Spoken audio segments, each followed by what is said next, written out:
युवा संवाद के माध्यम से हमारे युवा आप दोनों से अपने मन की बात करना चाहते हैं। तो सबसे पहले प्रश्न पूछने के लिए मैं आमंत्रित करना चाहूंगी लोमस पोसवाल से कि लोमस उठे और अखिलेश चर्चा का प्रश्न पूछें। मेरा नाम आर्य लोमस पोसवाल, मैं BA तृतीय वर्ष का छात्र हूँ। मैं आपसे यह जानना चाहता हूँ कि प्रशासनिक सेवाओं का सपना भारत में रहने वाला लगभग 75% युवा देखता है, फिर भी बहुत कम युवा इस सपने को पूरा साकार कर पाते हैं।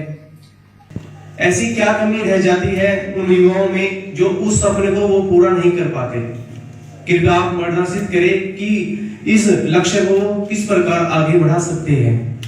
बहुत अच्छा प्रश्न किया आपने। ये जो प्रश्न आपने किया है इसका जवाब जो सापेक्षिक है। उदाहरण के तौर पे मैं बताऊं, यदि आपकी रैंक आती है 1,50,000 और उस साल सीट होती है 600, तो आप सेलेक्टेड नहीं हुए। यदि उसी साल सीट हो जाती है 1500, तो आप 950 रैंक लेके सेलेक्टेड है। तो आप ये मान सकते हैं कि ये बिल्कुल सापेक्षिक संकल्पना है कि आप सेलेक्ट होते हैं या नहीं होते। आपको उस लेवल तक अपने आप को तैयार करना है। ये जो किस्मत के रोल की बात करते हैं हम लोग, यही किस्मत की रोल है कि हम 500 रैंक पाते हैं और हो सकता है कि उस साल सीट आ जाए 300, तो 500 रैंक पाके भी हम सेलेक्ट नहीं होते हैं। तो इसका मतलब ये नहीं है कि हम अयोग्य हैं। जो 500 रैंक ला रहा है जो बच्चा, वो योग्य है, लेकिन वो दुर्भाग्य की बात है कि उस साल सीट 300 हो गई, इस वजह से उसका सिलेक्शन नहीं हुआ। यदि सीट 800 हो जाती तो वो सेलेक्ट हो जाता। तो आपने जो प्रश्न किया कि ये बच्चे जो फेल कर जाते क्या वजह होती है, मैं ये मानता हूं कि कुछ लोग 10 लाख लोग फॉर्म अप्लाई करते हैं यूपीएससी में, उसमें लगभग 1 लाख बच्चे होते हैं जो सीरियसली इसकी तैयारी करते हैं। बाकी 9 लाख लोग, तो कुछ लोगों को ये लगता है कि फॉर्म अप्लाई कर तो हो सकता है किस्मत से मेरा सिलेक्शन हो ही जाए। वो सीरियस नहीं होते, क्योंकि सबको पता है कि अटेम्प्ट हमारे है, मिले हमें 100 रुपए का फॉर्म आ रहा है, अप्लाई कर दिया, लेकिन वो सीरियसली बिल्कुल नहीं। ऐसे ही आप अप्लाई कर दिया, जाके अटेम्प्ट दे दिया, लेकिन उनका कंपटीशन में कोई रोल होता नहीं। 1 लाख बच्चे ऐसे होते हैं जो सीरियसली इसकी तैयारी करते हैं। अब उसमें जो 1 लाख में लड़ाई होती है, आगे की होती है स्ट्रैटेजी की। कोई बच्चा ऐसा नहीं है कि जो हमेशा टॉपर रहा है वो यूपीएससी में कुछ काम कर जाए। नॉर्मली होता यह है कि जो बच्चा रेगुलर अपने टारगेट मतलब सिलेबस होता है, जो सिलेबस है यूपीएससी का सिलेबस निकाला, उस सिलेबस के अकॉर्डिंग हमें क्या स्टडी करना है, क्या नहीं करना है। नॉलेज बहुत है दुनिया में, सारा नॉलेज ले लीजिए सागर हो जाएंगे। तो हमको वही चीज सेलेक्ट करनी है जो हमारे काम की चीज है, जो हमको हमारा पूछा जाने वाला एग्जाम में। तो आपने सिलेबस निकाला, उसके अकॉर्डिंग हमें मटेरियल कहां से मिलेगा, मटेरियल निकाला और प्रीवियस ईयर के पेपर्स चेक किए कि पूछा क्या जा रहा है, किस एंगल से पूछा जा रहा है, उसी एंगल से आपको पढ़ाई करनी है वहीं से।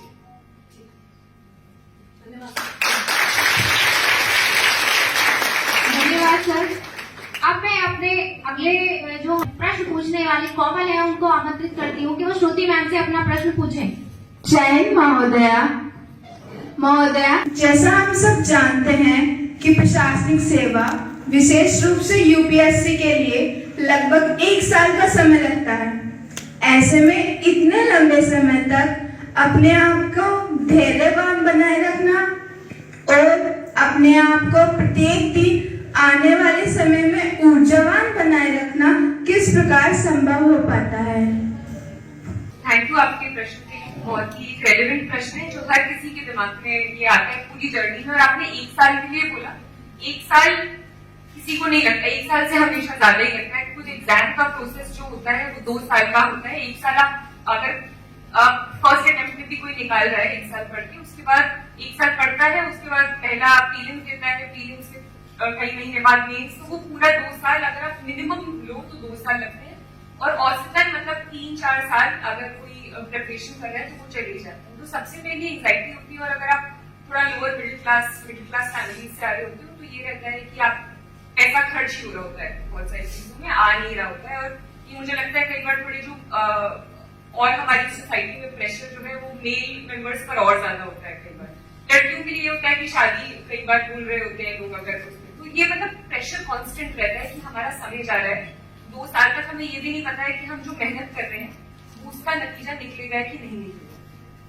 तो इसमें मुझे 2 चीजें एक तो इम्पोर्टेंट लगती है। पहला तो ये कि मोटिवेशन कोई ऐसी मुझे चीज नहीं लगती कि लोग हम मोटिवेशन की बहुत बात करते हैं, मोटिवेशन कोई आपको ऐसे जादू की कुकी की तरह कोई पिला दे, ये पॉसिबल नहीं होता। मोटिवेशन सस्टेन करना भी पॉसिबल नहीं होता लॉन्ग टर्म में। आप एक दिन कुछ अच्छा सा कोट पढ़ लोगे, 2 लोगों की बातें सुन लोगे तो ऐसे अंदर मोटिवेशन जैसे जाग जाता है। आप अभी जब नया नया रिजल्ट आता है यूपीएससी का, अगले 1 महीने तक इतने लोग कोचिंग में जाके एनरोल हो जाते हैं, कुछ कर लेते हैं, क्योंकि उस समय नया मोटिवेशन होता है।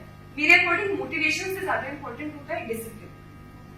अगर आप एक हैबिट डेवलप कर लो, एक सर्टेन टारगेट, जैसे बोला कि आप साथ साथ में एक अगर आपके पास स्ट्रैटेजी होती है कि आप किस तरह से पढ़ रहे हो, आपने टारगेट सेट कर लिए कि मेरा 1 साल का लक्ष्य चाहिए और इतना इतना मैं करूंगी, इस दिन ही करूंगी, इस दिन, तो हर सुबह उठकर अगर आप, और ये सिर्फ यूपीएससी रिलेटेड नहीं है, मतलब मैं आप लोग में से ऐसे भी लोग होंगे जिनके दिमाग में होगा यूपीएससी क्रैक करना, और भी कोई भी एम हो आपका लाइफ में। जैसे मेरा भाई जो है वो क्रिकेट खेलता है, तो अब आपको ये नहीं पता कि उसमें अल्टीमेटली रिजल्ट क्या होगा, पर उस सुबह 7 बजे जाकर या सुबह 6 बजे जाकर आप हर रोज करोगे तो आपको वो प्रोग्रेस भी दिखेगी। कई बार वो प्रोग्रेस ही एक मोटिवेशन होता है कि आपने टारगेट कंप्लीट कर लिया, वो करते जा रहे हैं। दूसरी चीज होती है कि आपको पता होना चाहिए कि आप एग्जाम क्यों दे रहे हैं।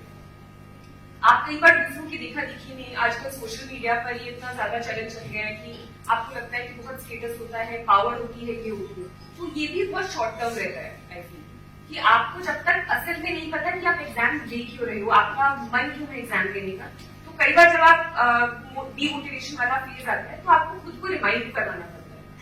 तो वो कॉन्स्टेंटली वो आपका अंदर कोई दूसरा इतना ज्यादा नहीं कर सकता। तीसरी चीज होती है अपने आसपास पॉजिटिव लोगों को रखना। अगर आप अपने आसपास नेगेटिव लोगों को रखोगे, एक्सेसिव कॉम्पिटिशन जो आपको खींचना चाह रहे, तो फैमिली के रेगुलर कॉन्टैक्ट पे रहना, अगर वो आपके लिए हैप्पी स्पेस है तो वो रखने की जरूरत, पॉजिटिव फ्रेंड्स रखने की जरूरत। तो ये 2-3 चीजें मुझे लगता है कि एक हैबिट्स मेंटेन करना, अगर आप ब्रेक्स लो फिर वापस आ जाओ, खुद का इंटरनल मोटिवेशन डेवलप करो, बार बार रिमाइंड करो अपने आप को क्यों आप कर रहे हो, और पॉजिटिव इन्वायरमेंट, 4 अगले सवाल के लिए मैं आयुषी से कहूंगी कि वो अपना सवाल पूछे। जय हिंद महोदया, मेरा नाम आयुषी देसवाल है, मैं बीए द्वितीय वर्ष की छात्रा हूँ। महोदया, मैं बहुत लंबे समय से सामान्य ज्ञान एवं सामान्य अध्ययन में विस्तृत रूप से अंतर जानना चाहती हूँ। दोनों में मूलभूत अंतर क्या होता है, कृपया हमारा मार्गदर्शन कराएं। धन्यवाद। आप general studies as a paper के बारे में बात Yes, कर रहे हैं, ma'am. जो हमारे जीएस का पेपर होते हैं। Yes, ma'am. अच्छा, जनरल नॉलेज और जनरल स्टडीज।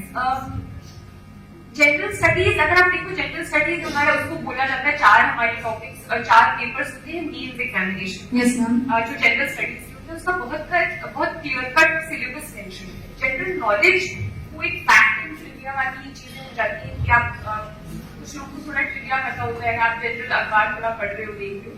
जनरल स्टडीज में ऐसा है कि ऐसा कुछ क्लियर कट डिविजन नहीं है इसमें, बस जनरल स्टडीज में आपको जो क्लियर कट सिलेबस दे देता है उसको फॉलो करके पढ़ने की आवश्यकता है और डिमांड ऑफ द एग्जाम को फॉलो करने की आवश्यकता है। मतलब मुझे पर्सनली लगता है बहुत सारे इसमें फैक्टर्स होते हैं, हार्डवर्क होता है और जैसे मैंने बोला कि लक बहुत बड़ा फैक्टर प्ले करता है। मतलब मुझे कोई भी एग्जामिनेशन क्रैक करने में आपको पैटर्न क्रैक करना होता है। ऐसा कोई आपको लग रहा हो कि मतलब जो हमने क्रैक कर लिया एग्जाम के हम बहुत 30 मार्क का, ऐसा नहीं होता। मतलब हर कोई थोड़ी मेहनत, कम मेहनत, ज्यादा मेहनत, मेरे साथ बहुत से ऐसे लोग हैं जो मेरे साथ पढ़ते थे, साथ मतलब उन्होंने मुझसे ज्यादा मेहनत की हुई, कभी की हुई, बहुत इंटेलिजेंट थे। उनसे मैंने बहुत सारी चीजें सीखी जो मैंने अपने आंसर राइटिंग में इनकॉर्पोरेट की, पर उन लोगों का नहीं हुआ सिलेक्शन और उसमें उनकी योग्यता का कहीं से कहीं तक लेना देना नहीं। बहुत सारी चीजें और भी मैटर करती है। बस एक पैटर्न को क्रैक करना कि जनरल स्टडीज में आप बैठकर देखें कि ये 5 चीजें हैं जो हिस्ट्री उठा कर देखें। कई बार प्रॉब्लम क्या होती है ना, हमें शुरू से एक आइडिया ऐसे रहता है कि बहुत हर किसी के दिमाग में यूपीएससी का एक अलग वो रहता है, सब कुछ जानना होता है, यूपीएससी जो पढ़ रहे हैं सब कुछ मतलब पता होना चाहिए।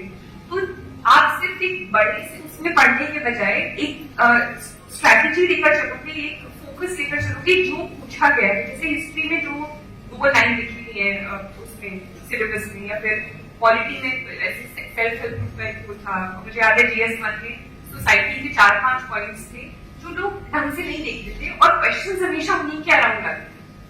तो आपका मतलब मैं उस क्वेश्चन को थोड़ा मोल्ड करने की कोशिश करूंगी कि जनरल स्टडीज की तरह के लिए पढ़ना कैसे है। तो उस कॉन्टेक्स्ट में आप सिलेबस और प्रीवियस ईयर क्वेश्चन पेपर्स को एज अ गाइड यूज करें। प्रीवियस ईयर जो टॉपर्स हैं, मैं पर्सनली करती थी, मैं उनकी आंसर कॉपीज देखती थी। मैं सिर्फ मेंस के बारे में बात करूँ। प्रीलिम्स तो मुझे लगता है आजकल अजीब सा ही पेपर हो गया है, तो उसके लिए कितना भी पढ़ो कम पढ़ो कोई फर्क नहीं पड़ता। उसके लिए मुझे लगता है प्रैक्टिस करने की जरूरत है। पर प्रीवियस ईयर क्वेश्चन पेपर्स और सिलेबस, इन दोनों चीजों को सबसे पहले देखना चाहिए। मुझे किसी भी चीज को पढ़ने से पहले इन चीजों को एज अ गाइड मानोगे तो आई थिंक आपका जो एफर्ट्स है वो ज्यादा स्ट्रीमलाइन हो जाएगा।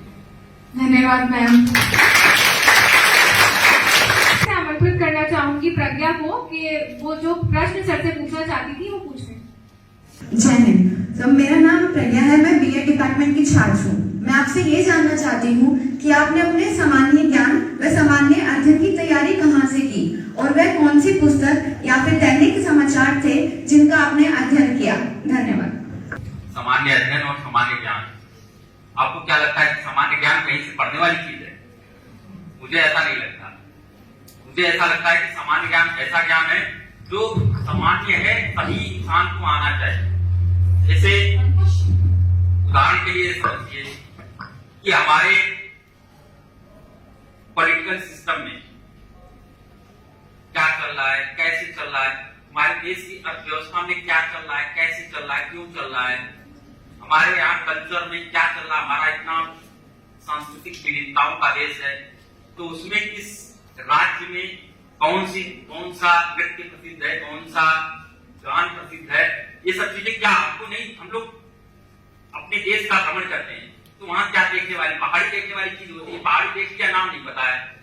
ऐसा नहीं होना चाहिए। मेरा कहना यह है कि हमें अपना आंख और कान हमेशा खुला रखना चाहिए। जो आपने न्यूज़पेपर की बात करी, न्यूज़पेपर कोई भी हो सकता है, अब उसमें आपको पढ़ना चाहिए, आपको पता होना चाहिए। आपने न्यूज़पेपर खोला, आप लोकल न्यूज पढ़ रहे हैं, वो कहीं नहीं आपके काम आने वाली है। तो आप जब नेशनल इंटरनेशनल लेवल की खबरें पढ़ेंगे, इकोनॉमिक्स की चीजें पढ़ेंगे कि अर्थव्यवस्था में क्या चल रहा है, खेलों में क्या चल रहा है, तो आपको ये नॉलेज होगी कि देश दुनिया में आज के दौर में क्या घटित हो रहा है। पहले तो ये फैक्ट है क्या घटित हो रहा है। दूसरा स्टेज आता है क्यों घटित हो रहा है, कैसे घटित हो रहा है। तो हर